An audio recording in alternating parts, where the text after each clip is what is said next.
Bismillahirrahmanirrahim.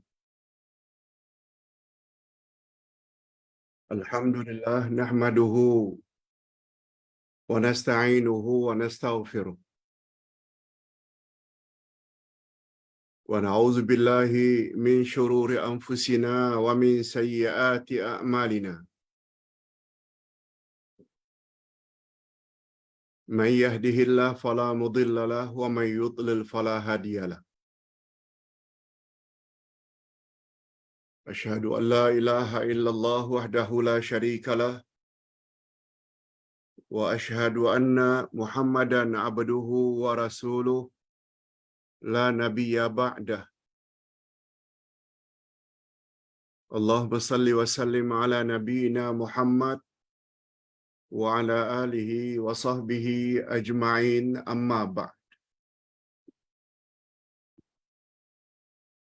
Hadirin dan hadirat serta para pemirsa yang saya hormati, Assalamualaikum warahmatullahi wabarakatuh. Alhamdulillah, kita bersyukur kehadirat Allah Azza wa Jalla. Berkat taufiknya kita dapat meneruskan lagi majlis ilmu kita pada pagi ini,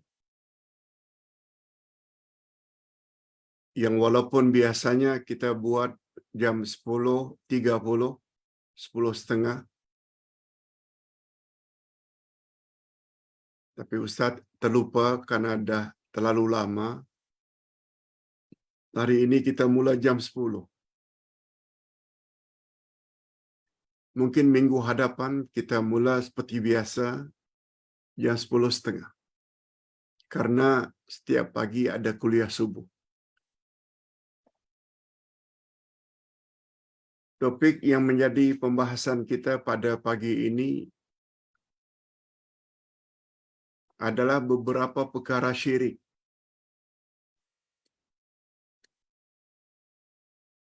yang berlaku dalam masyarakat Melayu.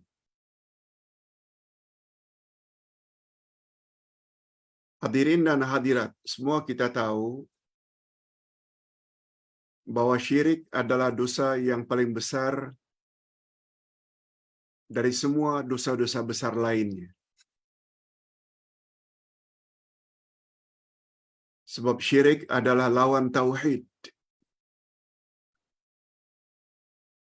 Kalau tauhid, yaitu mengesahkan Allah, adalah perkara yang paling utama,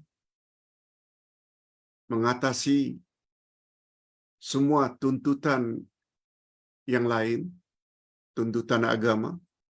Tauhid nomor 1.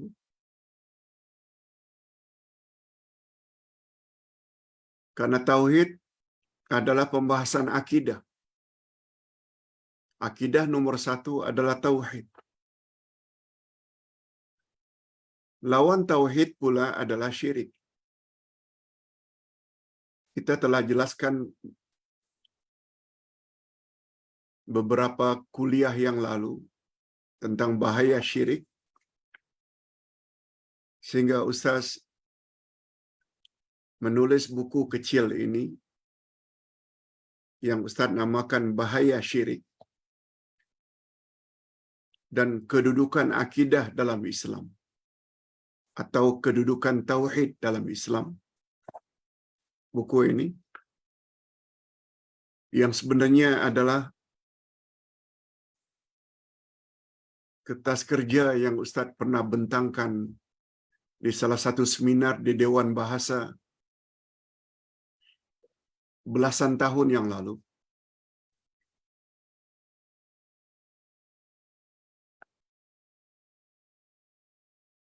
Syirik adalah satu-satunya dosa yang Allah tidak akan ampunkan. Andai kata seseorang mati dalam syirik. Yang kedua, syirik dapat menghancurkan seluruh amal-amal saleh yang kita lakukan. Syirik juga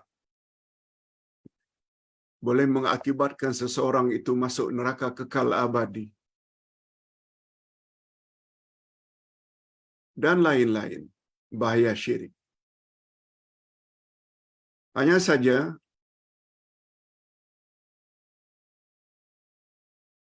sungguh banyak syirik terjadi di dalam masyarakat tanpa disadari.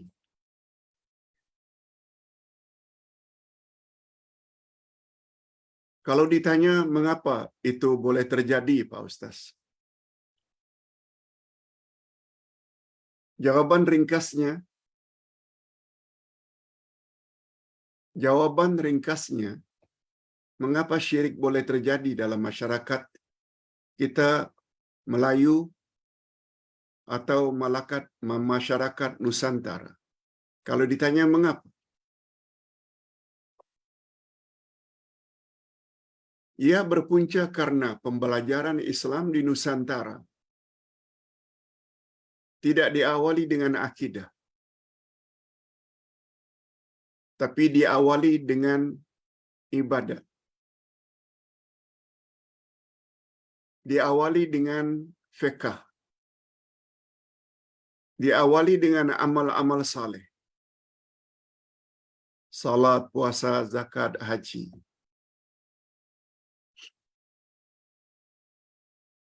Tidak diawali dengan akidah.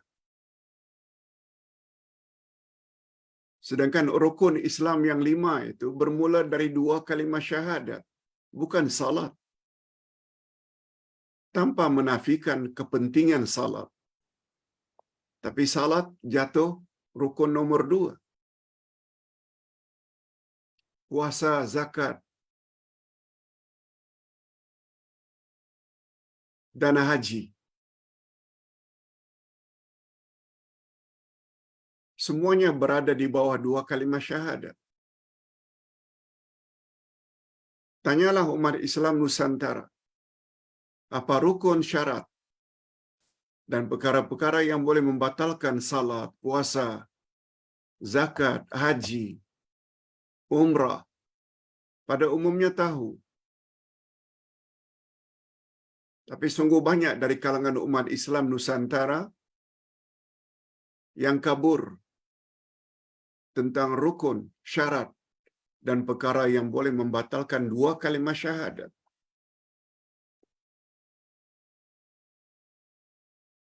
Akidah tidak dipelajari dengan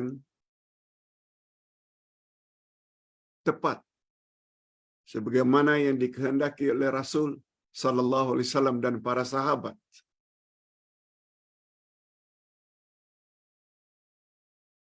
Contoh, tadi pagi kuliah subuh kita belajar Al-Asma'ul Husna. Itu termasuk bab akidah, yaitu nama-nama Allah.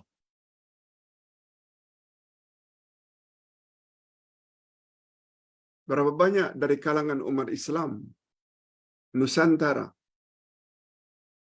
yang belajar Al-Asma'ul Husna, kecuali hanya tahu nama-namanya saja.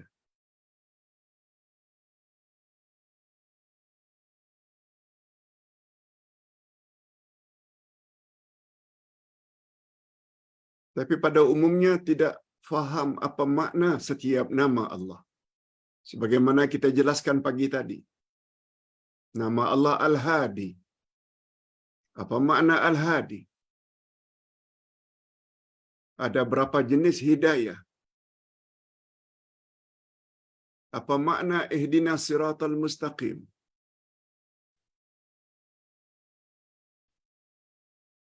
Sedangkan memahami makna setiap nama Allah adalah menjadi syarat untuk masuk syurga.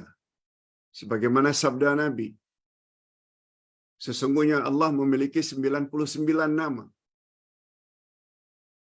100 kurang 1. Siapa yang menguasainya, dia layak masuk syurga. Hadis sahih riwayat Imam Bukhari dan Imam Muslim.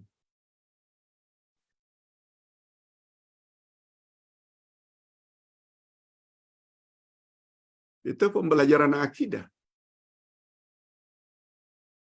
Pembelajaran Islam di Nusantara bermula dari fiqh, bukan akidah.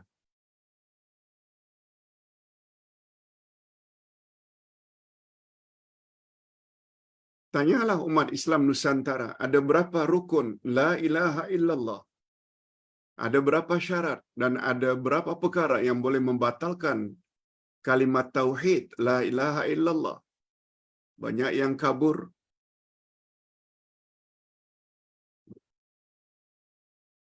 Ada berapa rukun, syarat dan perkara yang boleh membatalkan Muhammadur Rasulullah? Syahadat yang kedua. Banyak yang kabur. Karena apa? Karena akidah kurang ditekankan di Nusantara. Atas sebab itu, umat Islam Nusantara banyak salat, puasa, zakat, haji, umrah berkali-kali. Tapi masih lagi buat perkara-perkara syirik tanpa mereka sadari. Nah, pagi ini Ustaz ingin dedahkan beberapa amal-amal syirik yang berlaku dalam masyarakat Nusantara tanpa mereka sadari. Sekali lagi ditanya, mengapa mereka buat syirik padahal mereka banyak salat, puasa, zakat, haji, umrah berkali-kali? Karena persoalan akidah tidak begitu ditekankan oleh guru-guru agama sejak dahulu tentang bahaya syirik, tentang keutamaan tauhid. Dan sikap itu sebenarnya bercanggah dengan pembelajaran Islam. Ini disampaikan oleh Nabi Muhammad sallallahu alaihi wasallam kepada para sahabat. Semua kita tahu kewajiban salat bermula dari peristiwa Isra' dan Mi'raj. Puasa, zakat dan haji kemudian daripada salat.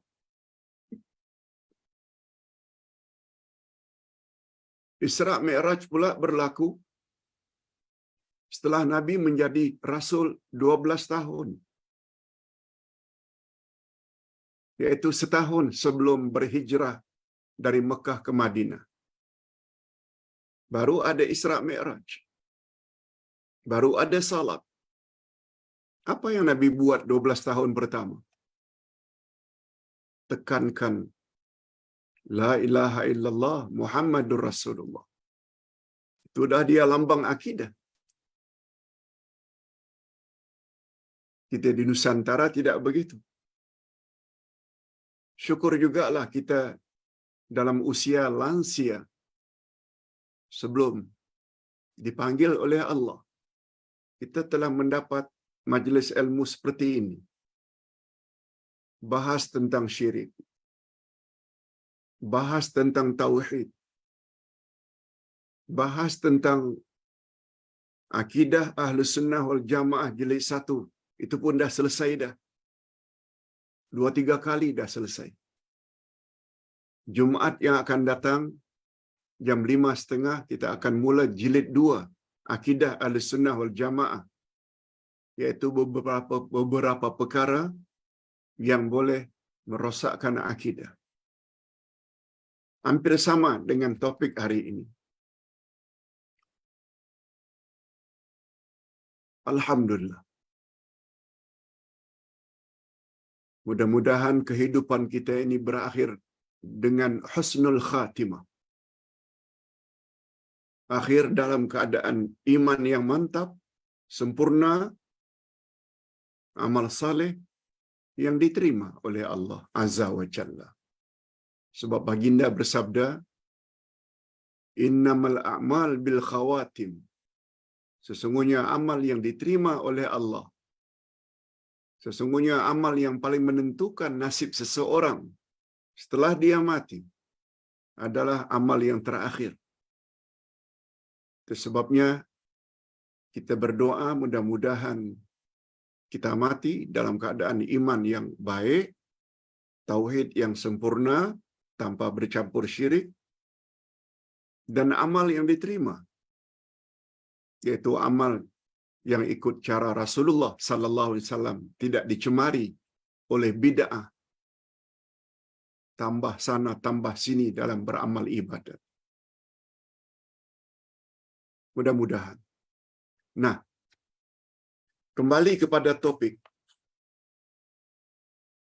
Terdapat dalam masyarakat umat Islam beberapa amalan syirik besar atau kecil tanpa mereka sadari.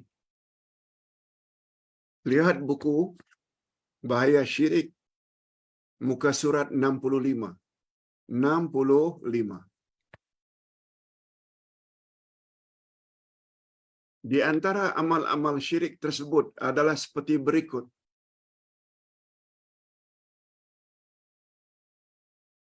Pertama, sihir.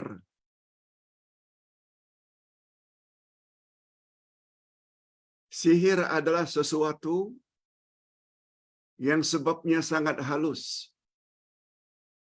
Sihir adalah sesuatu yang sebabnya atau penyebabnya sangat halus dan tersembunyi,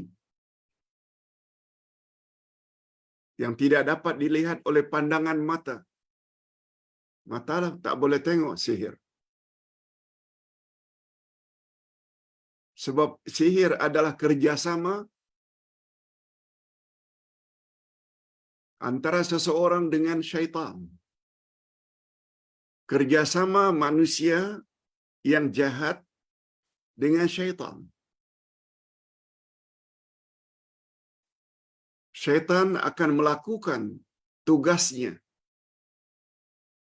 sebagaimana yang diinginkan oleh tukang sihir. Tapi dengan syarat, tukang sihir tersebut mestilah memenuhi kehendak syaitan.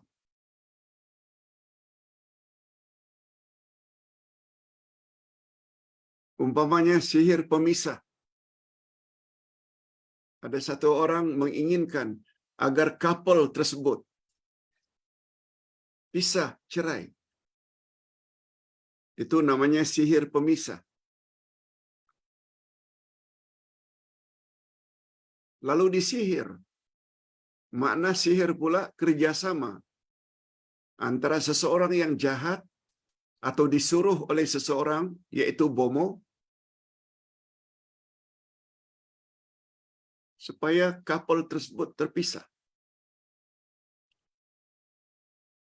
Lalu orang tersebut melalui khidmat bomo atau dukun sihirkan.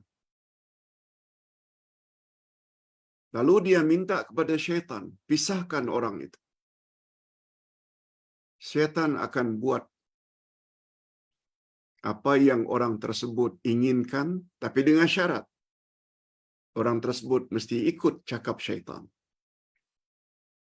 Kalau syaitan syaratkan, kamu mesti bertapa, dia bertapa. Tak makan apa-apa beberapa hari. Kamu mesti jangan salat. Dia akur. Akhirnya dia tidak salat. Kamu mesti potong ayam yang warna ini. Dia akan buat. Kamu kena semah ayam tersebut.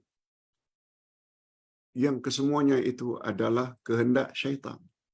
Tukang sihir perlu patuhi. Itu namanya sihir. Lalu syaitan pun buat kerjanya. Kadang-kadang berhasil, kadang-kadang tidak. Dan sihir adalah syirik. Nah, bila ditanya apa sebab Pak Ustaz sihir termasuk syirik? Ustaz jelaskan di sini ada dua sebab utama. Mengapa sihir itu syirik? Betul tak di dalam masyarakat kita masih biasa lagi?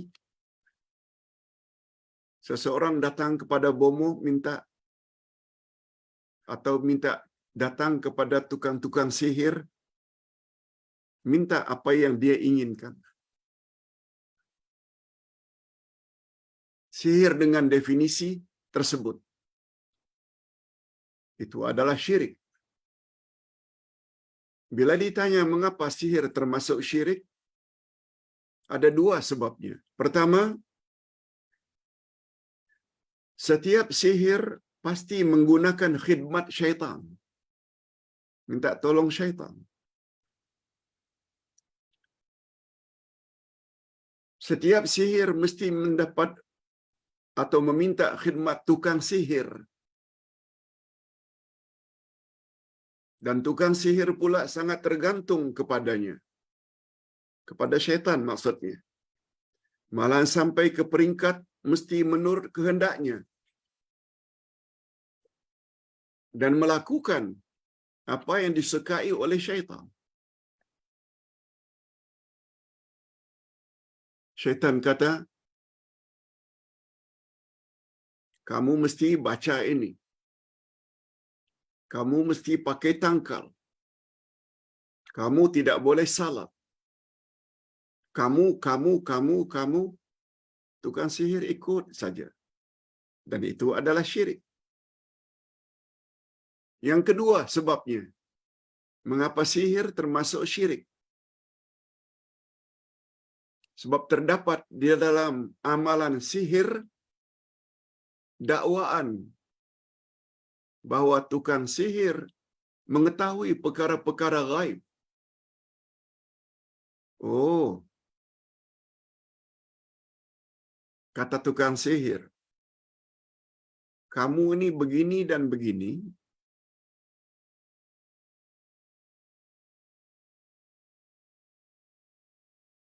penyebabnya, pelakunya adalah si Anu dan si Anu. Sama ada melalui tilik tenung,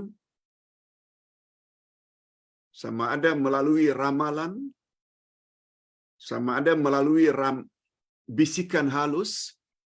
Tukang sihir kata, aku diberitahu kamu ini telah disihir oleh si fulan.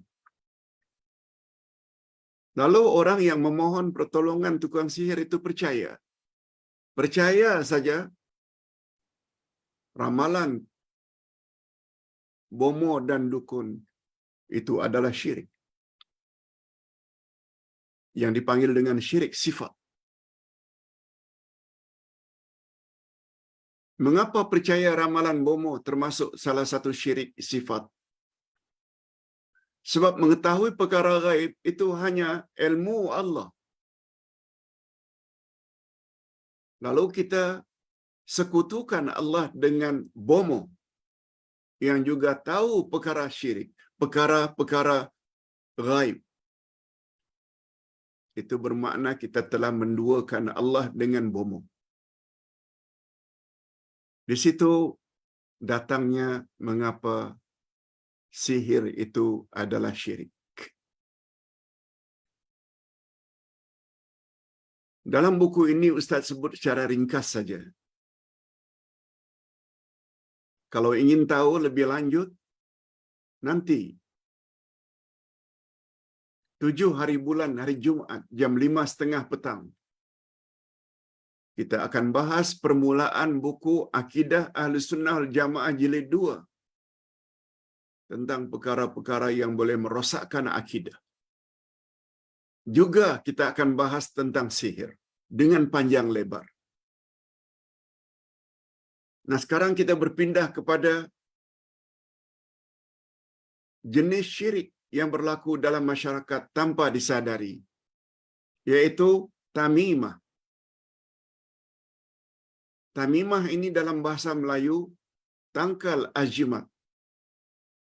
Kadang-kadang tangkal, kadang-kadang kita orang Melayu sebut azimat atau ajimat.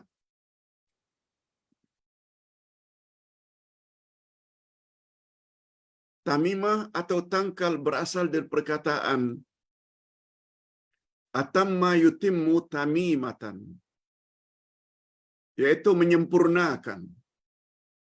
Itu asal kata.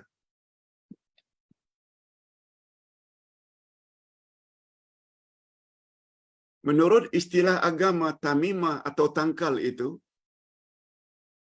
yaitu menyempurnakan apa yang dimaksudkan. Tamimah atau tangkal telah digunakan oleh orang Arab di zaman jahiliyah. Sudah ada sebelum datang Nabi Muhammad sallallahu alaihi wasallam. Agar mereka terhindar daripada sihir atau niat jahat orang lain. Abu Jahal, Abu Lahab pakai tangkal di zaman jahiliyah supaya tidak ada orang yang boleh ganggu mereka. Namanya tamimah.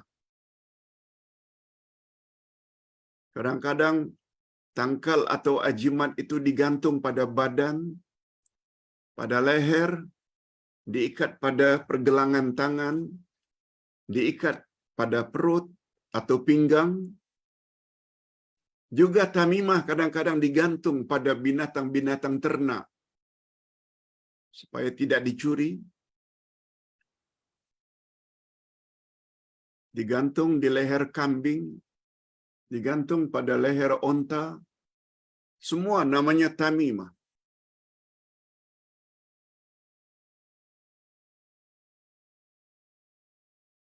Dan kadang-kadang tamimah juga dibuat dari ayat-ayat Quran. Ingat, ayat Quran yang ditulis, kemudian dibungkus dengan kain hitam atau kuning, dipangkal, diikat di lengan, atau di pergelangan tangan, atau di pinggang, walaupun itu ayat Quran atau hadis-hadis Nabi. Menurut pendapat yang terkuat, itu juga termasuk tamimah. Sebab ayat-ayat Quran atau doa-doa yang diajar oleh Nabi untuk melindungi seseorang daripada niat jahat orang lain, kebolehan itu hanya dibaca, bukan ditulis. Lalu digulung, dimasukkan dalam kain, lalu diikat pada lengan, pada perut, pinggang, pada pergelangan atau di leher. Semua itu tergolong ke dalam tamimah, tangkal. Termasuk jemaah haji atau umrah pergi ke Mekah, beli sekeping logam yang bertulis Ayatul Kursi.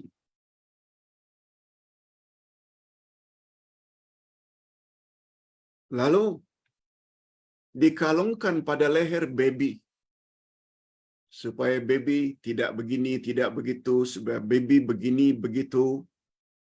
Itu juga kata kebanyakan ulama termasuk tamimah. Apalagi digogok atau dikalung pada baby yang kadang-kadang buang air besar kecil sampai terkena kepada apa yang dikalungkan, yaitu Ayatul Kursi 3 qul. Lagilah bertambah-tambah besar dosanya. Bapak-bapak dan ibu-ibu, apabila perkara itu telah terlanjur dulunya, tobat segera. Minta ampun pada Allah. Karena dulu kita jahil. Sebab yang berpesan itu kadang-kadang ustaz-ustaz juga. Dan itu tak boleh. Apalagi tangkal ajiman itu dibuat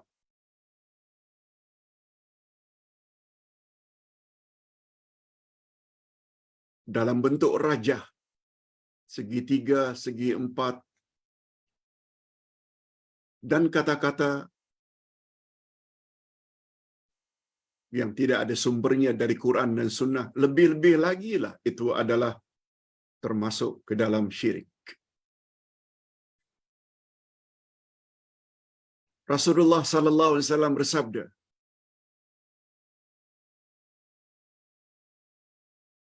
"Innar ruqa wat tamaima wat tiwala syirkun."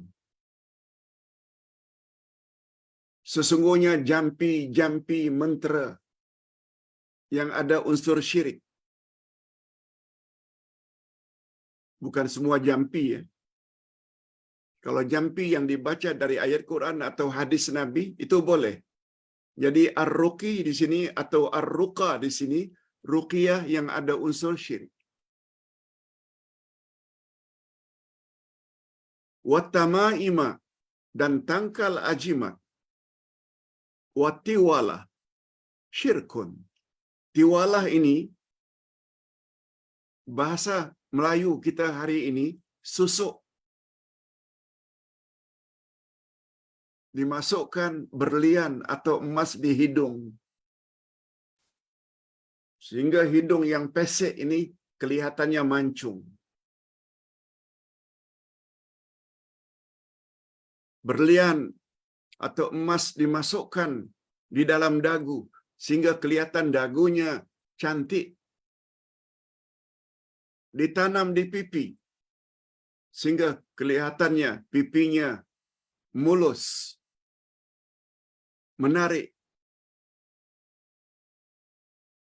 Yang kita panggil selalu dengan susuk. Bahasa Arabnya dipanggil dengan tiwalah. Syirkun. Ketiga-tiga itu adalah syirik.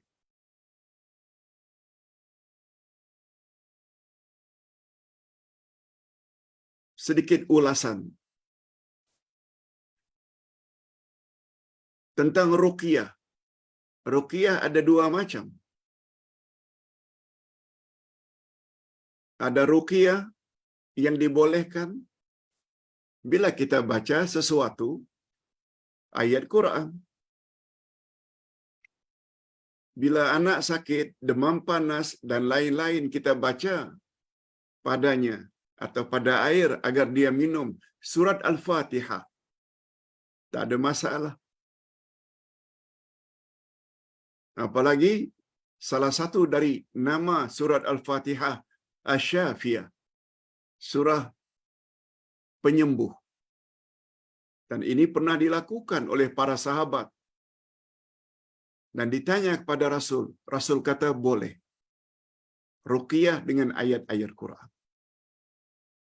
Apalagi kita tahu Quran adalah syifa, penawar.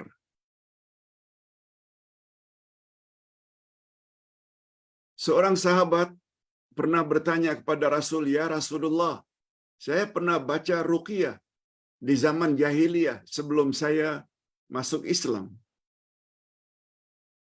Bolehkah saya teruskan?" Jawab Nabi, "Tolong perdengarkan kepadaku ruqyah di zaman jahiliyah itu." Lalu sahabat pun membaca. Setelah dibaca, setelah didengar oleh Nabi, kata Nabi, "Boleh kamu teruskan. Sebab di dalam ruqyah yang kamu baca itu tidak ada unsur syirik." La ba'sa bih.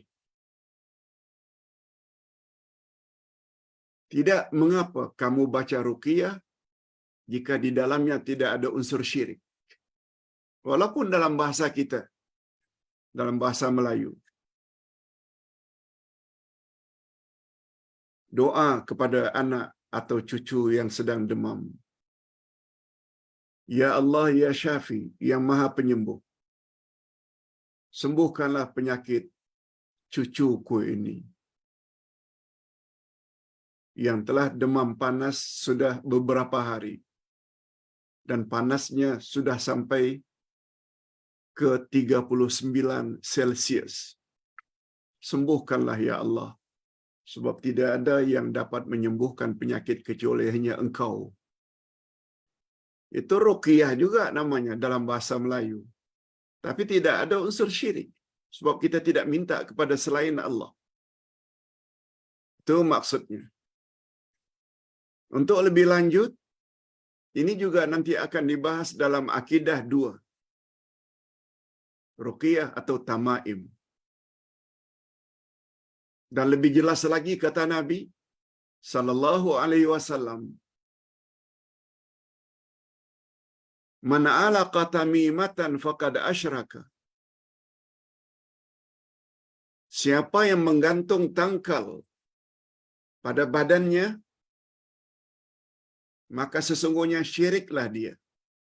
Nabi yang cakap, bukan ustaz yang cakap. Hadis daripada Uqbah bin Amir, dan hadis ini marfu', boleh diguna pakai sebagai hujjah. Okey.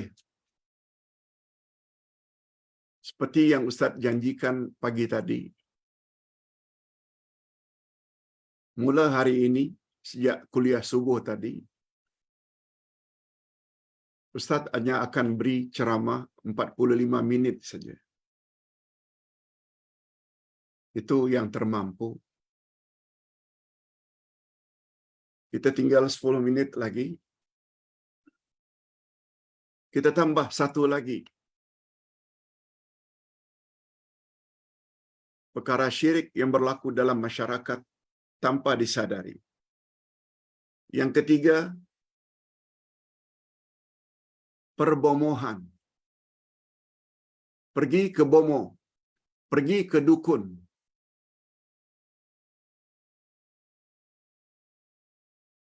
Perbuatan itu juga boleh membawa kepada syirik tanpa disadari.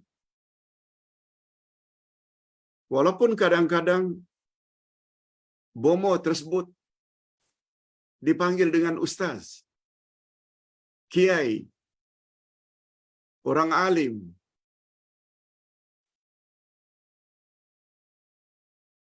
Sebab dalam kaedah agama, nama tidak dapat merubah hakikat. Kalau peranannya sebagai bomo, antara lain meramal perkara-perkara gaib. Oh, awak sakit ni karena dalam diri awak ada 17 ekor jin. Dari mana dia tahu? Walaupun dia seorang ustaz. Bomo atau dukun biasanya mendakwa. Bomo atau dukun biasanya mendakwa mengetahui perkara gaib. Ini dia. Biasanya. Seperti tentang ramalan berita perkara-perkara yang akan datang. Biasanya dakwaan tersebut berdasarkan perkhabaran yang dibisikkan oleh jin yang mencuri dengar dari ucapan para malaikat. Itu asalnya. Jin dan malaikat sama-sama makhluk gaib. Ada di antara jin yang jahat, yang dipanggil syaitan, mendengar pembicaraan malaikat. Lalu dicampur baurkan ucapan itu dengan ratusan kebohongan. Malaikat tidak pernah cakap bohong. Tapi apa yang dia dengar itu dia telah obah suai. Dicampur dengan kebohongan untuk dibisikkan kepada bomo. Kemudian manusia mempercayai ramalan bomo tersebut. Oh, yang sihir kamu itu si fulan, si fulan. Dari mana dia tahu? Masyarakat awam sepatutnya berwaspada dalam hal ini. Berhati-hati. Karena bomo kadang-kadang menzahirkan dirinya sebagai tukang obat. Ya. Kadang-kadang dia memperkenalkan diri sebagai peramal. Kadang-kadang dia menamakan dirinya ustaz. Kadang-kadang dia menamakan dirinya sebagai wali Allah yang mampu melakukan beberapa perkara luar biasa. Seperti kebal, ditetak dengan parang tajam tapi tidak luka. Kadang-kadang Padahal mereka bukanlah wali Allah, tapi sebenarnya wali syaitan yang hanya akan merosakkan akidah umat. Hati-hati. Kamu sebenarnya telah disihir oleh si fulan. Karena itu bisikan daripada syaitan tadi. Semua kita tahu, dalam Quran disebut, dalam hadis disebut,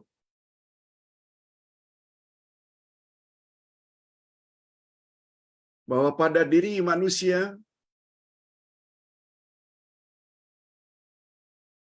ada qarin. Qarin maknanya syaitan pengiring. Nabi Muhammad sallallahu alaihi wasallam pernah bersabda, apa kata Nabi?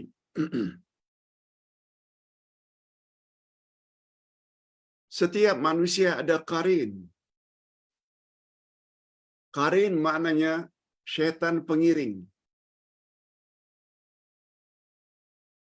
Itu sebabnya ada istilah haji qiran, yaitu haji yang mengiringi umrah serentak bersama-sama. Itu namanya haji qiran.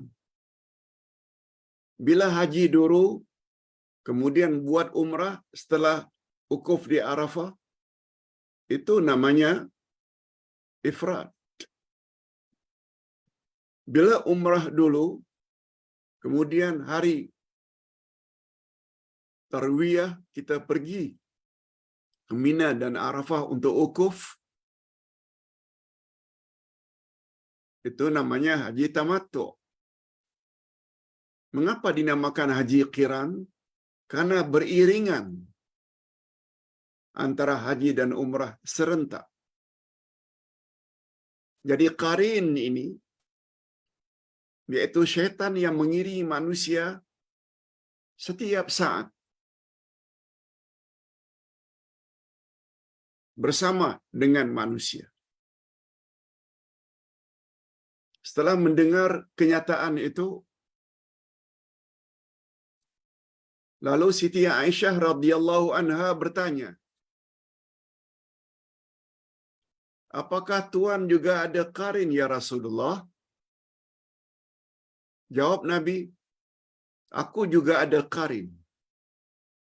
Cuma dengan berkat hidayah dan taufik Allah, qarinku telah memeluk Islam, sehingga dia tidak menyuruh aku kecuali yang baik-baik saja. Itu qarin Rasul. Sebab Rasul maksum. Tapi qarin kita semuanya kafir, yang selalu membisikkan perkara-perkara yang tak elok. Bayangkan kalau bisikan-bisikan tersebut